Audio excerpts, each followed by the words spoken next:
एक बादशाह अपने महल की छत पर टहल रहा था। टहलते टहलते उसकी नज़र महल के नज़दीक घर की छत पर पड़ी, जिस पर एक बहुत खूबसूरत औरत कपड़े सुखा रही थी। बादशाह ने अपनी एक बांदी को बुलाकर पूछा कि किसकी बीवी है यह। बांदी ने कहा कि बादशाह सलामत, यह आपके गुलाम फिरोज़ की बीवी है। बादशाह नीचे उतरा। बादशाह पर उस औरत के हुस्नो जमाल का सहर सा छा गया था। उसने फिरोज़ को बुलाया। फिरोज़ हाजिर हुआ तो बादशाह ने उससे कहा, फिरोज़, हमारा एक काम है। हमारा यह खत फला मुल्क के बादशाह को दे आओ और इसका जवाब भी उनसे ले आना।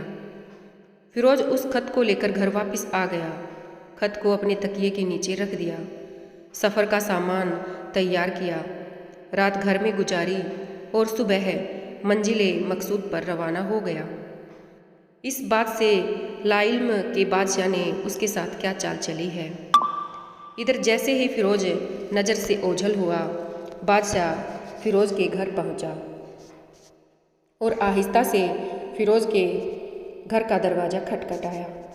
फिरोज़ की बीवी ने कहा कि कौन है। बादशाह ने कहा कि मैं बादशाह हूँ, तुम्हारे शोहर का मालिक। तो उसने दरवाज़ा खोला। बादशाह अंदर आकर बैठ गया। फिरोज़ की बीवी ने हैरान होकर कहा कि आज बादशाह सलामत यहाँ हमारे गरीब खाने में। बादशाह ने कहा, मैं यहाँ मेहमान बनकर आया हूँ। फिरोज़ की बीवी ने बादशाह का मतलब समझकर कहा कि मैं अल्लाह की पनाह चाहती हूँ आपके इस तरह आने से, जिसमें मुझे कोई खैर नज़र नहीं आ रही। बादशाह ने गुस्से में कहा कि ए लड़की, क्या कह रही हो तुम? शायद तुमने मुझे पहचाना नहीं। मैं बादशाह हूँ, तुम्हारे शोहर का मालिक। फिरोज़ की बीवी ने कहा कि बादशाह सलामत, मैं जानती हूँ कि आप ही बादशाह हैं, लेकिन बुज़ुर्ग कह कर गए हैं कि अगर शेर को चाहे कितनी भी भूख लगी हो, लेकिन वह मुर्दा तो खाना शुरू नहीं कर देता है ना। और कहाँ बादशाह सलामत, तुम उस कटोरे में पानी पीने आई हो जिसमें तुम्हारे कुत्ते ने पानी पिया है। बादशाह उस औरत की बातों से बड़ा शर्मसार हुआ और उसको छोड़कर वापस चला गया, लेकिन अपनी चप्पल वहीं भूल गया। यह सब तो बादशाह की तरफ से हुआ।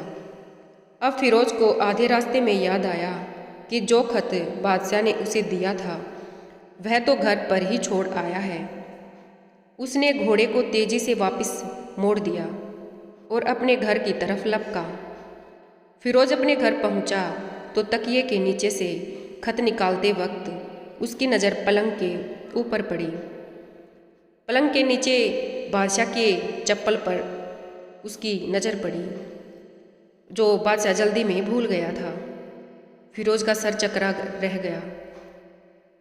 वह समझ गया कि बादशाह ने उसे सफ़र पर सिर्फ इसलिए भेजा ताकि वह अपना मतलब पूरा कर ले। फिरोज़ किसी को कुछ बताए बगैर चुपचाप घर से निकल गया।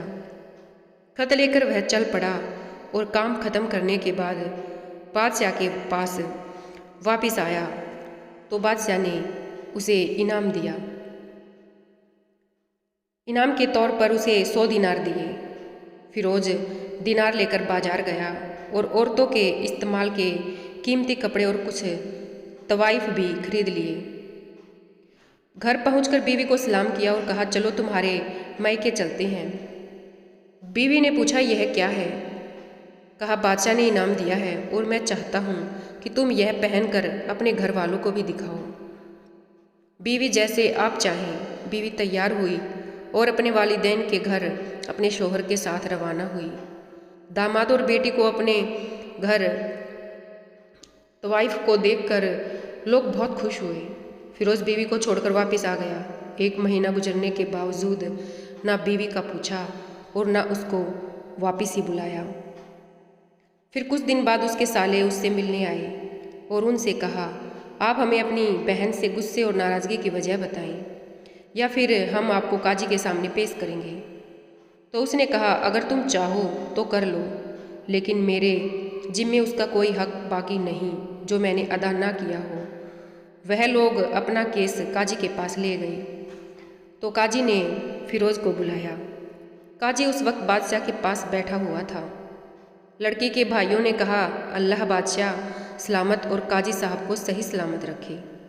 काजी साहब, हमने एक सरसब्ज बाग दरख्त फलों से भरे हुए और साथ में मीठे पानी का कुआं इस शख्स के हवाले में दिया था, तो इस शख्स ने हमारा बाग उजाड़ दिया, सारे फल खा लिए, दरख्त काट दिए और कुएं को खराब करके बंद कर दिया।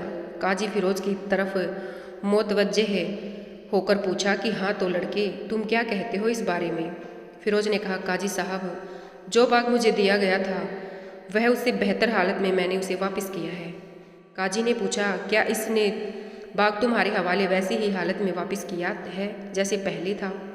उन्होंने कहा, हाँ वैसे ही हालत में वापस किया है, लेकिन हम उनसे बाग वापस करने की वजह जानना चाहते हैं। काजी ने कहा कि हाँ फिरोज, तुम इस बारे में क्या कहना चाहते हो?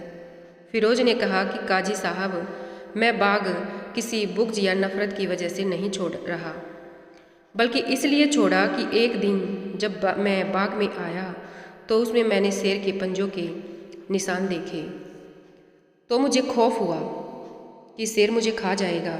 इसलिए शेर के इकराम की वजह से मैंने बाग में जाना बंद कर दिया। बादशाह जो टेक लगाई हुए यह सब कुछ सुन रहा था, उठकर बैठ गया। कहा, फिरोज, अपने बाग की तरफ अमन और मुतमईन होकर जाओ।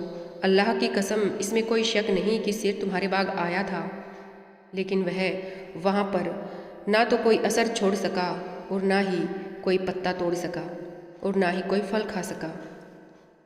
वह वहाँ पर थोड़ी देर रहा और मायूस होकर लौट गया। और खुदा की कसम, मैंने कभी तुम्हारे जैसे बाग के गिर्द लगे मजबूत दीवारें नहीं देखी। फिरोज अपने घर लौट आया और अपनी बीवी को भी वापस ले लिया। ना तो काजी को पता चला और ना ही किसी और को कि माजरा क्या है। क्या खूब बेहतर है अपने जो भी राज हैं उनको छुपाना, कि लोगों को पता भी ना चले, अपने घर के भेद किसी को जाहिर न होने दें। धन्यवाद दोस्तों।